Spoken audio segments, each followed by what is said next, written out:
How's everyone doing today? As usual, how are you? Same, actually. It's Friday, though, so hopefully we can all head on to a nice weekend soon. It's also Friday, so of course I'm losing my train of thought every other sentence. Got a couple of things that I'd like to mention before we move on to opening up the floor to questions from you guys. And my computer has decided to not behave correctly.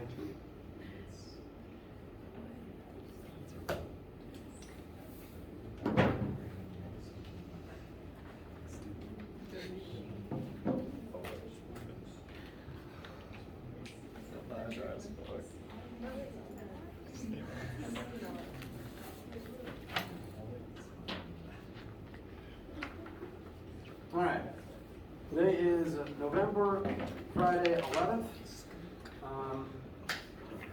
My goal is to conclude any remaining pieces of Chapter 8 today, at least conceptually, because I don't like the idea of rushing these last couple of things and then forcing you to do a test on them next week. I do want to talk briefly about angular kinetic energy and angular momentum. The concepts themselves I find interesting and useful. But in the event we don't end up spending much time on them, I will be making them very small, if present at all, on the upcoming test. Because again, I don't want to teach you something and then test you on it immediately. It doesn't feel fair to me.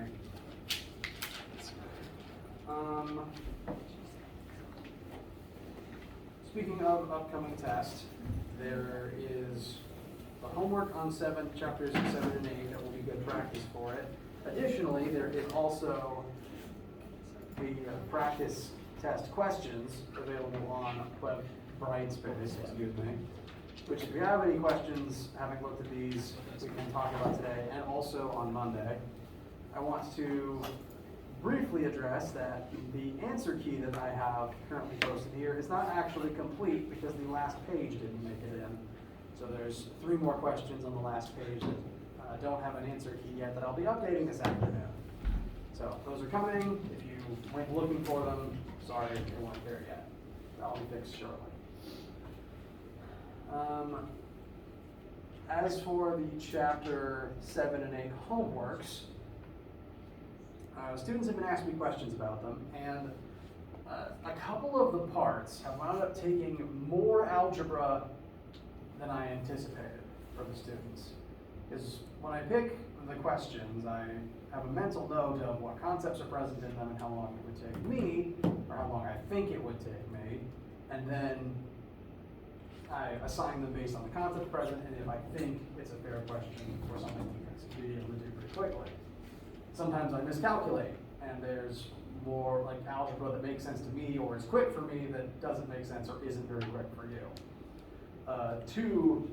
3 parts of the chapter 7 assignment that have matched that description are 2b, which involves a lot of algebra leading up to a quadratic, so it's doubly long, and also 4b and c, which involves centripetal force in a cone shape. So 2b and 4b and c on the chapter 7 assignments, it has been brought to my attention that the amount of algebra and assumptions needed to make them isn't necessarily fair for you guys, and I don't want to have force you to be graded for that. I don't want to remove the questions completely, because I think that the A parts of each one are good, and some people already have them correct, so I don't want to rip the question out to change it and then put it back in, because a limit with this system is I can remove parts of a question, but in doing so, I have to remove the old question, tweak it, and then add in a new version of it with the missing parts taken out. And that technically removes it and reinserts it to where if you had part A correct, it doesn't track that anymore. I don't want to do that to you guys. So what I'm planning on doing is I'm going to be making 2B and 4BC bonus points. I still need to figure out the best way to do that, but at minimum, I will make it to where they do not count against your score, And if you get them correct, I will give you extra points on this assignment. But consider them challenge mode, optional challenge mode, okay? If you already have them, then fantastic. But if you haven't, they are not something that you need to focus on. They are challenge mode, okay? I will happily talk about them with anyone who's interested, but since they take longer, like unnecessarily long amounts of time, they are not representative of precise test questions because of how long they take. I don't write test questions that take a long time because you're already under time limit. I will be counting them as bonus points for the homework.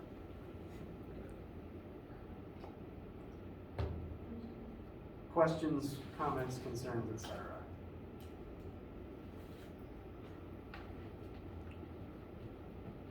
Yes. Could you go through number 4? Yes. So keeping in mind, BC optional challenge mode. I'll still talk about them if you're interested, but let's talk about the part of 4 that I think is important in A. This is a centripetal force question. The cue ball at the end of that rope is spinning around in a circle. I think. Good. Spinning around in a circle. That circle just happens to be at the bottom of a cone. But it is still circular movement. So this cue ball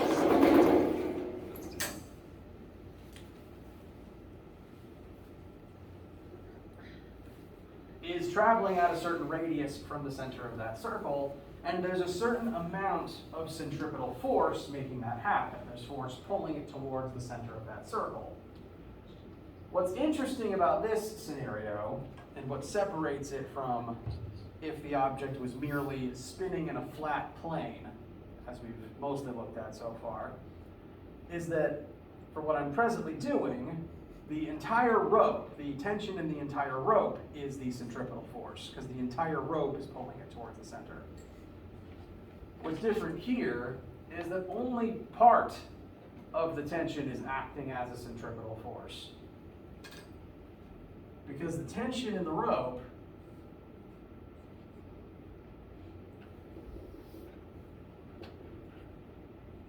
pulls both in and up at the same time.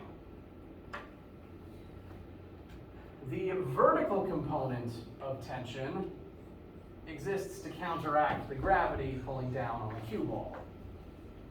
Meanwhile, the inner pointing component of tension is what acts as the centripetal force. So if I were to label these pieces, we've got tension X, tension Y. Tension Y would be equal and opposite to the ball's weight. Meanwhile, tension X is the centripetal force, because that's the component of the tension that is always going to point towards the center of the circle. And so that is what is here acting as the centripetal force. So for part A of this question, a 50 kilogram cue ball tied to the end of a rope of a certain length, revolving around the horizontal plane with the rope making a 30-degree angle with the vertical. And you've been asked to determine the speed of the ball.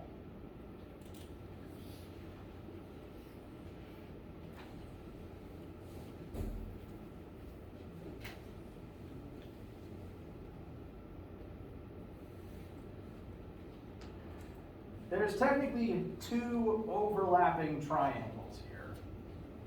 There's a physical distance triangle, where the physical length of the rope is the hypotenuse, and the physical radius of the circle is the x component, and the cue ball is here on the end. There is also a tension triangle divided up into Ty and Tx. you'll have to utilize both triangles here because formula for centripetal force is mass equals linear velocity squared times radius. You've been asked, what is the speed of the ball? That is the velocity term here. To find that velocity, you need the mass, which you were given. You need the radius of the circle, which would be this labeled R leg of the physical length triangle. And you would need, lost my train of thought, sorry, centripetal force, which would be equal to the X component of the tension.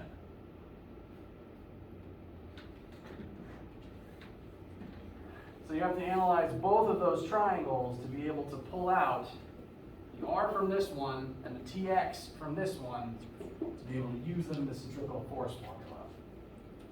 And that's part A.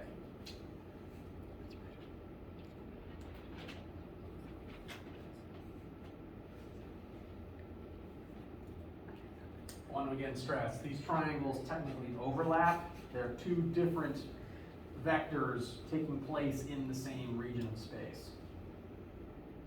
This is the length of the rope, this is the tension of the rope.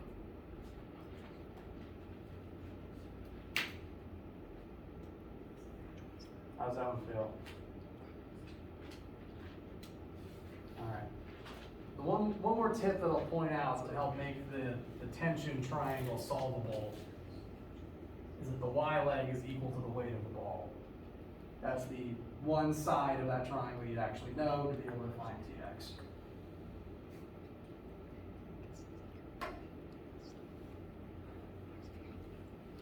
And B and C, again, they're going to be optional bonus points, but they change things slightly and you'd have to go through the trig again based on those changes.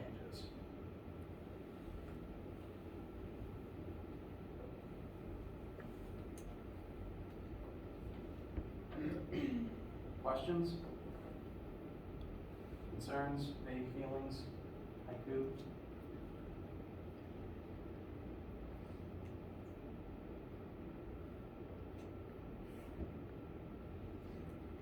All right. As a reminder, class next week is study session time. So the Monday and the Wednesday, if you show up Friday, will just be answering questions from homework and practice test. Making sure you guys are ready for the upcoming test. So if you have questions now, ask them, but there will be time for you to email me over the weekend and for us to address things together in class on Monday. If there's nothing on your minds exactly at this moment, then I want to spend a little bit of time going over the concepts of angular kinetic energy and angular momentum. Just the concepts. I'm going to try to eliminate the math from the test as needed. But I do want to address them before we're done with the semester. Does anyone need anything before we switch gears for that? Yes. Just to make sure that the test is from chapter 5 on, right? Correct. So work, energy, and power up till now.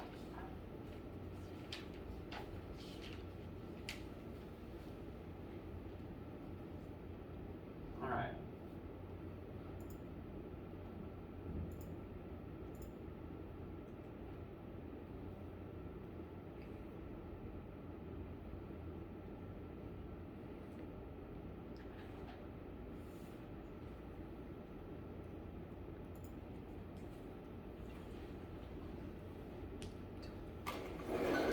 We've been looking at rotation recently. We've been comparing various linear variables that we've examined to their angular counterparts. And most things that exist in the linear world have an angular counterpart. We looked at displacement, velocity, and acceleration. Then we started looking at things including moment of inertia as the counterpart to mass, torque as the counterpart to force, and now briefly we'll examine angular kinetic energy as the counterpart to normal linear kinetic energy, and also angular momentum as the counterpart to linear momentum. To describe them in that order,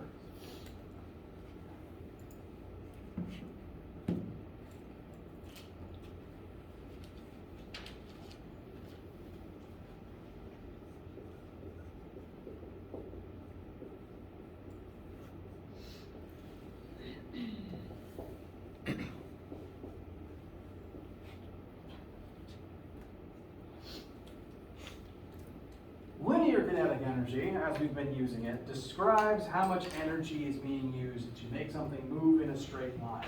Something has linear KE, it has some velocity in a straight line based on its mass. And since kinetic energy is the energy of movement, you can usually tell when something has kinetic energy because you can see it moving. Can you see that this tire is moving? Could you calculate its linear kinetic energy right now? Technically no, because it doesn't have a linear speed. It's not moving through space some number of meters per second, it's just rotating in place. So the old KE formula, 1/2 mv squared, doesn't apply if you don't actually have a linear velocity. So you can tell it has energy, it's just not linear kinetic energy, it's angular kinetic energy. Because in addition to needing to give something energy to make it move forwards, you also have to give energy to things to make them spin. Spinning alone takes energy. You do work to make the tire spin, and then it has that energy until it slowly loses it to friction. The formulas are direct counterparts to one another. The linear KE has mass and velocity, angular KE has moment of inertia and angular velocity squared. So each piece is a counterpart to the opposite. And what's interesting about angular KE is it exists simultaneously with linear KE if an object is rolling forwards. It takes linear KE to move forwards. It takes angular KE to spin. So if an object is doing both at the same time, it needs both forms of energy all at once.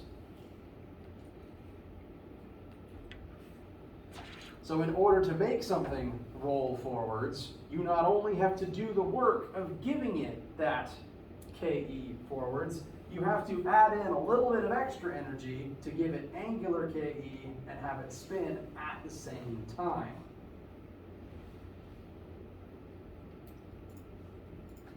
I'm going to speed run a tiny bit of math here just to demonstrate.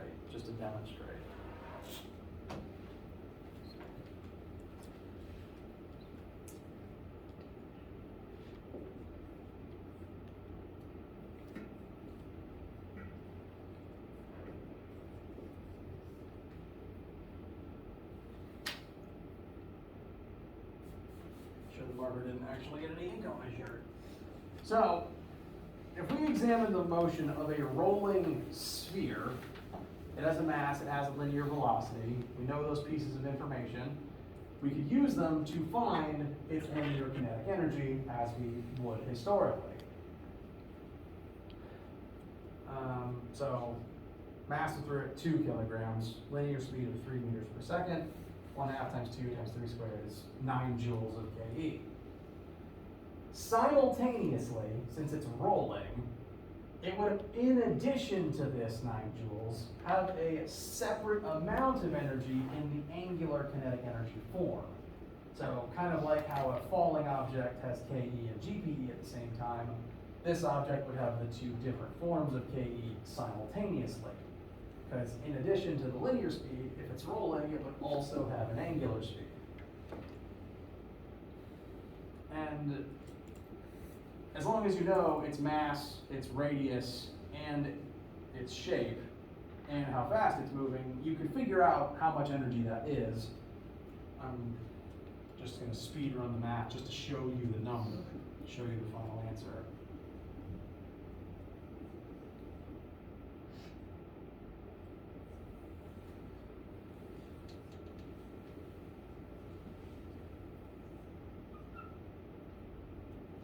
What I've done here is I've plugged in a formula for moment of inertia and a formula for angular speed. We were given normal mass, normal radius, and normal velocity. So this piece here is the formula for moment of inertia of a solid sphere. 2/5 times mass times radius squared, which, just to prove where it came from,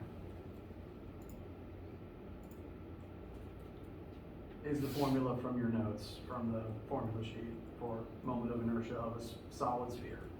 So that's where the two fits came from.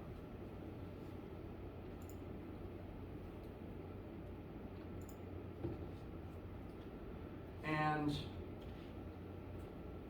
what I wrote in for omega comes from the formula that converts linear concepts into their angular counterparts. Also on your formula sheet too, the middle column there between the two different sides. Linear speed equals r times angular speed, therefore angular speed equals v over r, and that's what I plugged in for omega. If one does that, then one would get an answer of 3.6 joules for the angular kinetic energy. So at the same time as it has that 9 joules of moving forwards, it separately, simultaneously but independently, has 3.6 joules going into just making it spin. So overall, this sphere's total kinetic energy, if we add up both types,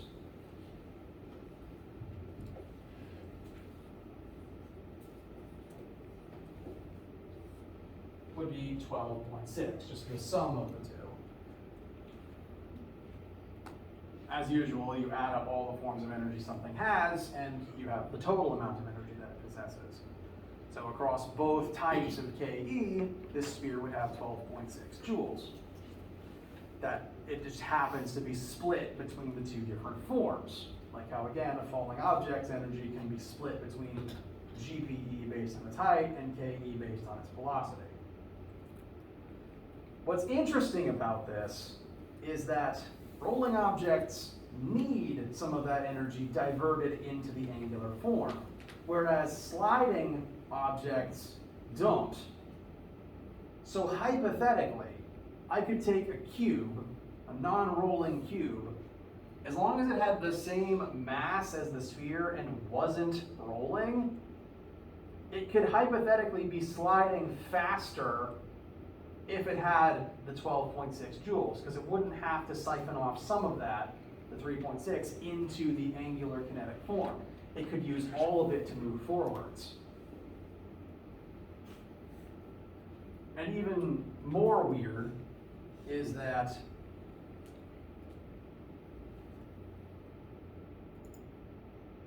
because different shapes, oh, that's not the, that's a sample question from previous years, I apologize. Because there's different formulas for the moment of inertia of each object, different objects of the same mass and radius, if they're starting from like the same height on a hill, might reach the bottom at different times and different speeds because they each need a different amount of their energy in the kinetic form in the angular form to make them roll. If instead of a solid sphere, we had a thin spherical shell of the same mass and radius, it would have a bigger moment of inertia and it would need even more angular KE of that 12.6 total. So it would actually move slower despite being hollow, as long as the mass and radius were the same. This can, again, create some very weird effects, like the scenario where the sliding object is faster than the rolling one. The catch is, realistically, friction gets in the way all the time. Realistically, you'll rarely have something sliding moving faster than something that's rolling because friction is reduced when rolling. It's why we think of rolling as easier. There's just less friction that way. So hypothetically, you can get a scenario where sliding is more efficient because you don't have to sacrifice energy to the angular form, but realistically, rolling is still better because there's less friction, so it's kind of worth the trade-off most of the time, unless you're in a very low or zero friction environment. But it's an interesting case study. In a world where friction didn't exist, things would be very different. Things wouldn't even roll in the first place, but that's a separate issue.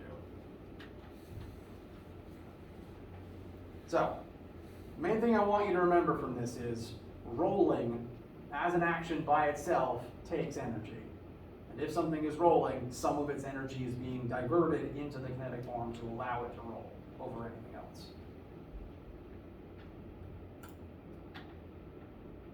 Last thing that I'd like to discuss is the concept of angular momentum. Formula for that is angular momentum, which is L instead of rho, equals moment of inertia times angular speed, whereas normal linear momentum equals mass times normal velocity. So once again, formulas do match. And whereas linear momentum is the concept that an object moving in a straight line wants to continue moving in a straight line, and the more momentum it has, the harder it is to make it change. Angular momentum, similarly, you need a certain amount of angular momentum for something to move at a specific speed, rotate at a specific speed, and the more angular momentum something has, the harder it is to change its rotation. Rotating objects will fight you if you try to make them change their rotation. I think I showed you this the other day, but I think it's worth repeating.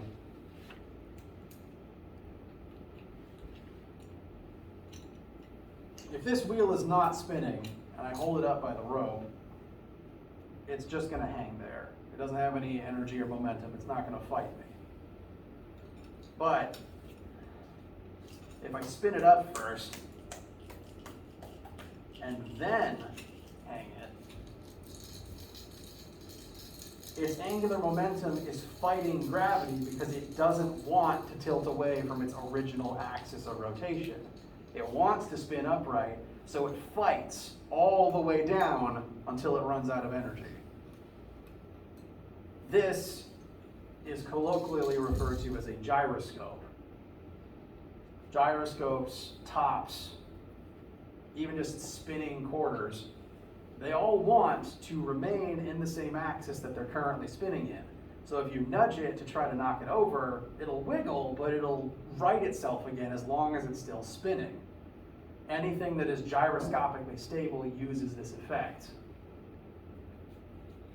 Even the dinky toy ones you may have gotten at an elementary school book fair. At least that's where I got my toy gyroscope as a kid. Any spinning object will fight you if you try to change its motion. And that's not only when it's fighting gravity, it's true when you try to just turn it normally as well.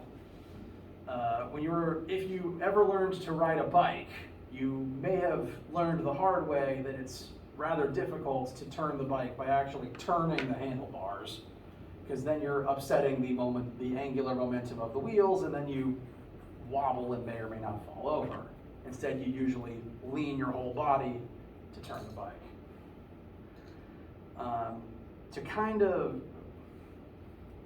If anyone's interested, you don't have to volunteer. If someone was to hold the wheel like this, and normally just moving it around while it's not spinning, there's no challenge. But if you make it spin and then try to rotate it in your hands, it starts fighting you. Because again, it wants to remain in its constant axis of rotation. So trying to change that axis while it's spinning, it will fight you. It will literally exert an equal and opposite force back on you if you try to tilt it.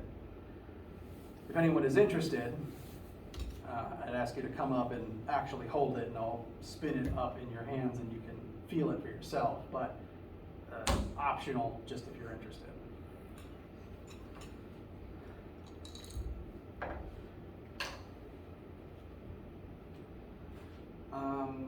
There are other applications of this, though, that you've probably seen or additionally experienced at some point before.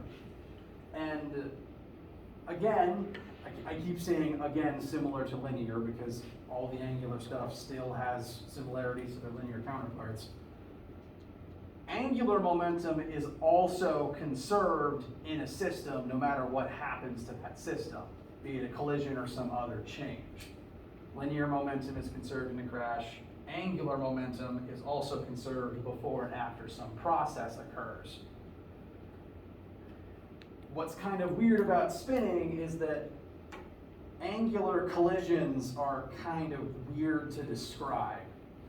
Really, what this is referring to is that angular momentum is constant in a system no matter what change you make to the system. This change could include, say, having one gear turning by itself and then all suddenly slotting it into a second gear. Initially, gear 1 is spinning on its own. It would have a certain amount of angular momentum in its system. And once it slots into the second gear, suddenly that initial amount of angular momentum is being shared across both gears. Same as the arrow colliding with a piece of wood that we looked at a few weeks ago. Same total momentum, just now spread across two objects. And as a result, gear 1 would spin slower as gear 2 speeds up to match it. That's kind of a classic style collision involving this principle. But angular collisions can get even weirder than that, because angular momentum depends on moment of inertia. And moment of inertia depends not only on an object's mass, but also on its radius. So you can enter a situation where an object's moment of inertia can suddenly change as its momentum remains constant, and the results can get kind of weird after that. The example that the on-screen pictures are attempting to show is of this particular person sitting in a freely rotating chair, much like the ones you're sitting in now, and they have their arms splayed out holding two weights.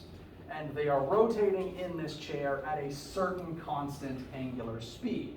A very slow one. The size of the omega is meant to indicate very small angular speed. And since they're holding the weights outwards as far out as they can go, they have a fairly large moment of inertia, since every moment of inertia formula involves mass times radius squared. The further out you hold the weights, the bigger the radius they are spinning at, the bigger the moment of inertia of your system is. So in this initial stage, he has increased the moment of inertia as large as it will go. And there's only a certain amount of angular momentum in this system causing the person to spin. So this constant amount of angular momentum is only creating a very small angular speed when offset against this very large moment of inertia. Again, comparing back to linear momentum equals mass times velocity. The same momentum will make different objects move at different speeds based on their mass. What's weird about this situation, though, is this person's arms don't have to stay out at this length. You can change the rotational radius by just pulling your limbs in. And when you do that, you don't change your mass, but since you changed the radius, you do change the moment of inertia. Moment of inertia is a lot more flexible than mass is. The only way to change mass is to cleave off a piece of something or to add more on. Moment can change, but just by moving your limbs around.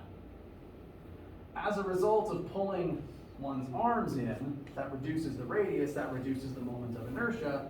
The eye is a lot smaller in the after state. But L, angular momentum, is the same because that is conserved through processes like linear momentum is. So L is the same number for both sides of this. If L remains constant and I gets smaller, omega has to increase to offset it. So the only change here is pulling in the limbs. Suddenly, omega is going to jump upwards and you're going to spin a lot faster, which I will now demonstrate since we have rotating chairs.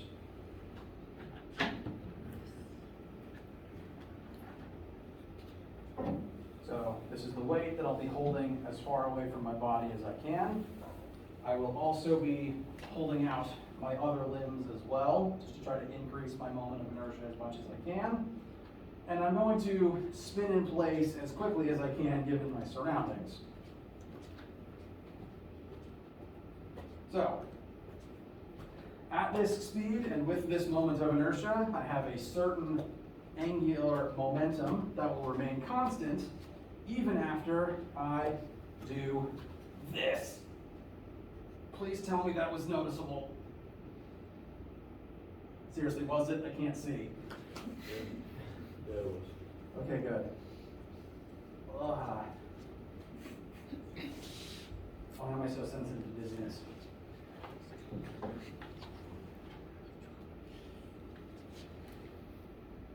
Which direction? Whew. So, yeah, you can see that, right? All right. Additional fun fact, angular momentum is the source of dizziness. Not a physician, but I've been told that when spinning, the fluid inside your inner ear and your brain is spinning also. And when your head stops, the fluid doesn't, because it's a separate object. So the dizziness is caused literally by all of the liquid in your head continuing to spin, because it has momentum telling it to keep spinning. Which is why I was told as a kid, if you're dizzy, spin once in the opposite direction and that helps. Which just takes away the angular momentum inside the fluid. So, you can replicate that effect as well. And this phenomenon also shows up in a surprising number of places, including but not limited to figure skating. Limbs out, relatively slow. Limbs in, significantly faster.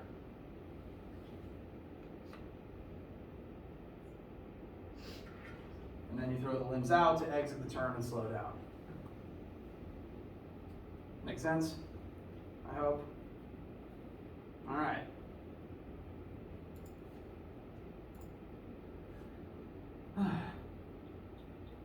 And you can treat it like linear momentum in a collision where it is conserved from beginning to end.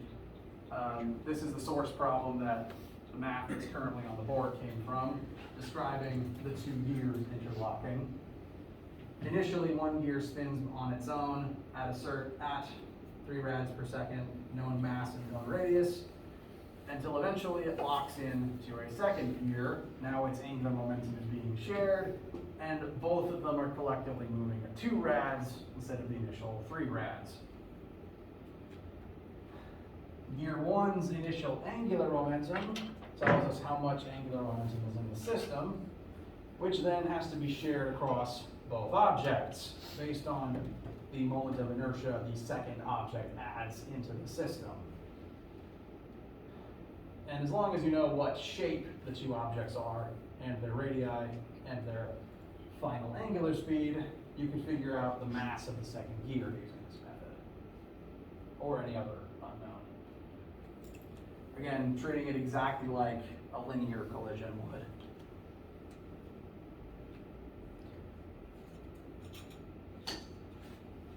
And with that, that is every topic that could even be referenced on the next test. Which means we're almost like 97% done learning for the semester. There's a few topics related to waves and sound that I want to cover in the week after Thanksgiving, leading up into the exam, just because waves and sound are pretty important to existing on planet Earth, so I at least want to cover the concepts involved. And we'll do a lab about them as a learning activity. But other than that last piece, you're mostly done with new information for this entire class. How you guys feel? You're definitely done with any new information that'll be on test 2. The wave stuff won't be on test 2. We're taking the test first, and any wave stuff we talk about will be like 5% of the final, if even that much. And so, any more time today you guys are willing to spend, and again, any time in class next week will be dedicated to homework and test review. How do you guys feel? If you have any specific questions right now, it's okay if you don't, it is Friday. My brain is certainly soup and the spinning didn't help. All right. Do work on your homework and do study so that we can talk about anything you encounter on Monday. Again, classes next week are entirely study sessions. And this is technically optional, but you should come if you want any information about anything that you encounter while studying. I'm rambling at this point and I don't know why. Have a great day. So let's go from the